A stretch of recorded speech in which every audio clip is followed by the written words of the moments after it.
SCP-069 está actualmente personificado al exagente de la Fundación y está alojado en contención humanoide del sitio 06-3. Mientras SCP-069 esté en vigilancia suicida, toda petición que haga debe ser aprobada por no menos de 2 miembros del personal nivel 3. Si SCP-069 intenta una brecha de contención, debe ser sometido usando métodos no letales.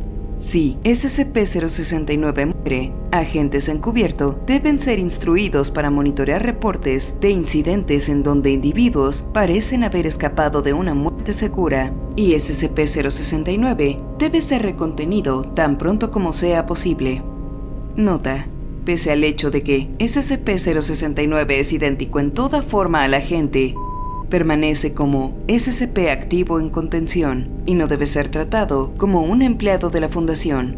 Cualquier petición para información clasificada debe ser denegada, y visitas de parte de ex compañeros de trabajo sin autorización apropiada no están permitidas. SCP-069 es, aparentemente, una entidad humanoide de apariencia y género variable.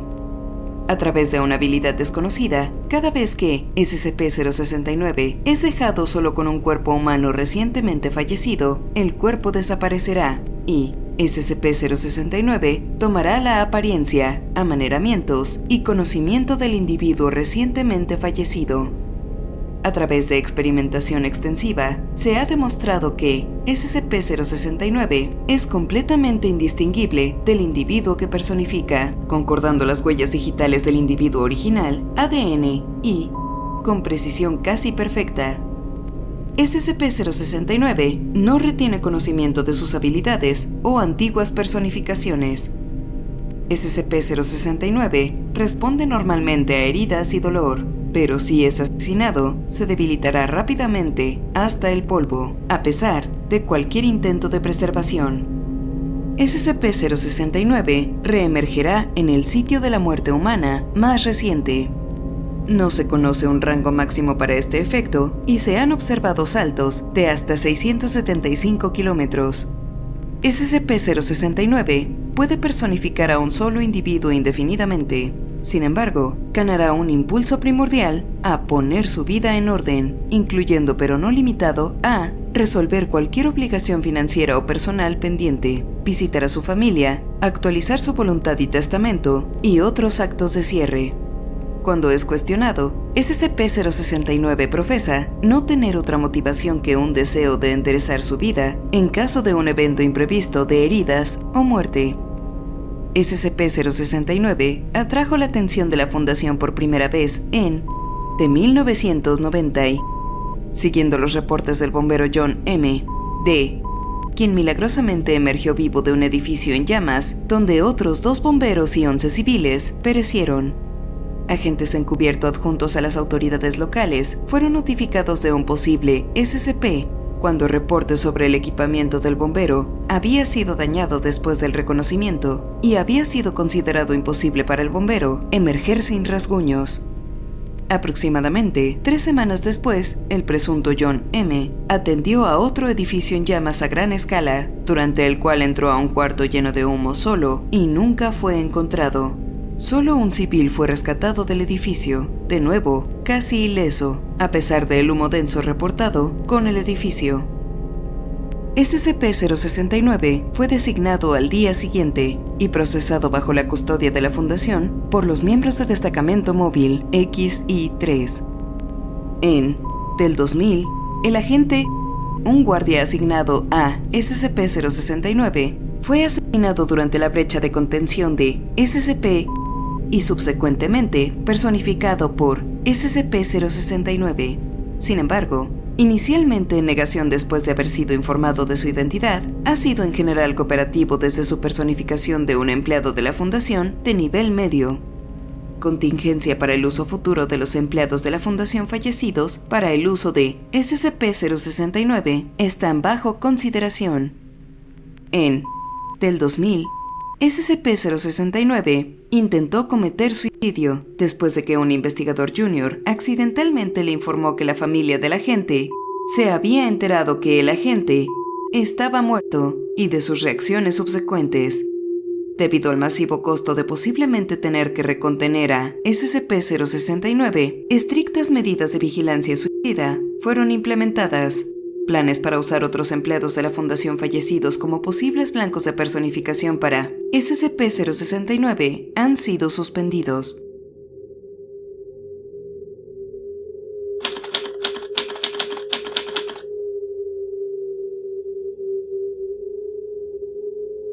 Se debe mantener a SCP-070 dentro de una habitación de concreto reforzado de 10 metros por 10 metros, que ha de ser custodiada y supervisada a distancia en todo momento. La habitación debe estar siempre abastecida de alimentos no perecibles y de agua, así como los servicios y comodidades básicas para los SCP humanoides. El personal de seguridad asignado a SCP-070 ha de llevar armas de espuma pegajosa, además del armamento convencional. La integridad estructural de la habitación de contención de SCP-070 debe ser verificada 2 veces por día. En caso de un excesivo daño estructural, SCP-070 ha de ser incapacitado y trasladado a una habitación de contención de respaldo cercana, como se describió anteriormente. Si una habitación de concreto reforzado con la fuerza suficiente no está disponible, SCP-070 debe ser contenido temporalmente en una celda de material más resistente hasta que otra habitación de concreto sea preparada. Se puede administrar sedantes y analgésicos a SCP-070 bajo petición, pero no más que las dosis máximas especificadas por el Dr. Thomond. El personal que ingrese a la habitación de contención de SCP-070 por cualquier motivo tiene que ser desarmado y debe vestir una armadura a prueba de perforaciones. Los guardias armados deben permanecer al exterior y fuera de la vista de SCP-070. En caso de una brecha de contención debido al sonambulismo, la persona de seguridad deberá alertar a la administración del sitio, colocar alimentos y agua en la trayectoria aparente de SCP-070 y mantener una zona despejada a 25 metros alrededor de este. En cualquier otro caso de brecha de contención, o si SCP-070 se torna violento durante el sonambulismo, el personal está autorizado para incapacitar a SCP-070 con espuma pegajosa. Se debe tener cuidado para evitar asfixiar a SCP-070. Debido a que SCP-070 responde por instinto violentamente a una lesión o ataque, la persona de seguridad debe abstenerse de usar la fuerza letal u otro método para lesionarlo, si es posible. SCP-070 parece ser un varón humano de descendencia nativa americana, con una apariencia normal, salvo por un par de alas de metal oxidado que surgen desde su espalda. Cada ala se compone de varias barras de hierro planas de alrededor de 6 metros de ancho, conectadas de extremo a extremo y conectado por medio de remaches giratorios para formar un tramo articulado de metal de más o menos 2 metros de largo. Colgando de estas barras se encuentran unas cadenas de varias longitudes, 22 en cada ala, cada una con una punta de flecha con púas. SCP-070 no parece tener otras propiedades anómalas, además de esas alas. Las alas de SCP-070 aparentemente actúan independientemente de la persona a la que están unidas, y SCP-070 ha declarado en repetidas ocasiones que no tiene ningún control sobre ellas. Sin embargo, cuando algún daño es hecho a las alas, SCP-070 ha demostrado signos de angustia fisiológica, incluyendo sudoración, disminución del flujo de la sangre a la cara y gritos de dolor. Las alas han sido observadas plegándose y expandiéndose, disparando y azotando las cadenas a alta velocidad, tanto individual como colectivamente, y anclando sus plumas de flecha en hormigón, madera y otros materiales similares. Aunque SCP-070 no ha demostrado una hostilidad declarada hacia el personal, a menudo reacciona violentamente a amenazas percibidas, azotando sus cadenas a los agresores y envolviendo sus cadenas alrededor de su cuerpo en una postura defensiva. El medio más eficaz de sometimiento ha demostrado ser la espuma pegajosa, la cual puede atrapar de forma segura las cadenas de SCP-070 a una distancia prudente. A pesar de su aspecto oxidado, las alas y cadenas de SCP-070 son tan fuertes como una aleación de acero de alta calidad. No obstante, también son tan densas como el acero, y SCP-070 no puede moverse como un ser humano normal debido al peso de sus alas. Hasta el momento, SCP-070 ha sido incapaz o no está dispuesto a utilizar sus alas para facilitar la locomoción humana. SCP-070 pasa gran parte de su tiempo anclado a las paredes y techo de su celda de contención, por lo general sedado. A las 3:36, SCP-070 ha incumplido la contención. Al personal de seguridad se le informó que SCP-070 parecía estar dormido y recibieron la orden de no involucrarse con él y mantener a otros alejados. Mediante el amarre y anclaje de sus cadenas a las paredes y techo enfrente de él, SCP-070 fue capaz de llevarse a sí mismo, todavía aparentemente dormido, a través del sitio. SCP-070 irrumpió en las bodegas de alimentos del Comedor 4 y procedió a hartarse a sí mismo con la comida y agua disponible. Casi 19 minutos más tarde, al parecer saciado, SCP-070 regresó a su cuarto de contención. En ningún momento, SCP-070 parece haber despertado. Posteriormente, afirma no tener conocimiento del acontecimiento. Las entrevistas han revelado que SCP-070 es llamado y es capaz de recitar el número correcto de seguro social para un ciudadano de los Estados Unidos del mismo nombre y edad.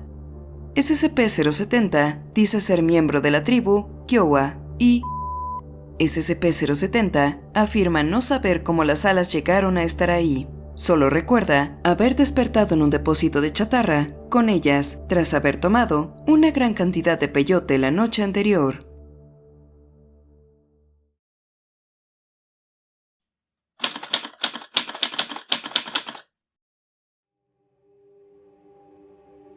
SCP-071 está contenido en una celda de contención humanoide estándar modificada, con ninguna capacidad de observación directa. La vigilancia de SCP-071 solo puede ser realizada mediante un circuito cerrado de video, con un mínimo de 60 segundos de retraso. La experimentación con SCP-071 puede realizarse solo con el permiso de por lo menos 2 directores del sitio, y el personal que entre en la zona de contención de SCP-071 solo puede hacerlo en grupos de al menos 4 personas. Cualquier miembro del personal que exhiba un comportamiento inusual o compulsivo debe ser retirado de la zona inmediatamente. Se le debe dar un chequeo psiquiátrico completo y le será administrado un amnésico de clase C o se le resignará, según lo conveniente. Bajo ninguna circunstancia se deberá permitir al personal observar a SCP-071 directamente o a través de las imágenes de vigilancia sin retardo. Todas las grabaciones visuales y fotográficas de SCP-071 deben ser destruidos inmediatamente una vez que ya no están en uso. SCP-071 es una entidad metamórfica que posee la capacidad de asumir formas consistentes de acuerdo al deseo sexual más fuerte de su observador. Esta capacidad es eficaz incluso a través de las barreras diseñadas para evitar el reconocimiento de SCP-071 de sus observadores, como a través del circuito cerrado de vigilancia o espejos unidireccionales, pero puede prevenirse mediante la introducción de un retraso en las imágenes de vigilancia para que no produzcan tal observación en tiempo real. SCP-071 parece estar dispuesto a cambiar de forma sin estímulos externos, o en cambio permanecen en su última forma cuando dejó de ser observado. Parece haber poco o ningún límite a las formas que SCP-071 es capaz de asumir. SCP-071 también parece ser inteligente. Sin embargo, como no ha mostrado ninguna capacidad de comunicarse verbalmente y su comportamiento está limitado a acciones que atraen a sus observadores a la actividad sexual, no se sabe si SCP-071 posee realmente la percepción o simplemente imita el comportamiento esperado por sus observadores. Se permitió que seres humanos participaran en la actividad sexual con SCP-071. Los mismos sufrieron una rápida atrofia del músculo, de la estructura esquelética y de la función cerebral, con un inicio que ocurre 1 o 2 días después del contacto. La atrofia persiste hasta los 7 días, dependiendo de la terapia física administrada después de la aparición. El sujeto también puede sufrir disminución permanente en su estatura, disminución en la función de su órgano, disminución de la masa cerebral y esterilidad. Los sujetos que logran autosatisfacerse a través de la masturbación, mediante el uso de medios que contienen a SCP-071, también sufren los mismos efectos. SCP-071 llegó a la atención de la Fundación siguiendo, debido a los continuos casos médicos constantes de exposición a SCP-071, los esfuerzos para eliminar todas las grabaciones visuales de SCP-071 de Internet están en curso. La habilidad de SCP-071 de cambiar de forma no parece limitarse a seres humanos normales. Cuando se presentó con el sujeto D7883, 071 asumió la forma de una hembra Golden Retriever. D7883 reaccionó conmocionado y se negó a continuar con el experimento, aunque las señales fisiológicas del sujeto eran de un estado de excitación sexual constante. SCP-071 asume la forma de un cuerpo humano femenino cuando se expone a T-8762. El personal médico confirmó una completa falta de señales de vida, y SCP-071 no sufrió ningún daño en la transición. Más tarde, asumió la forma de un sujeto masculino antiguo del año cuando fue expuesto a D-8765.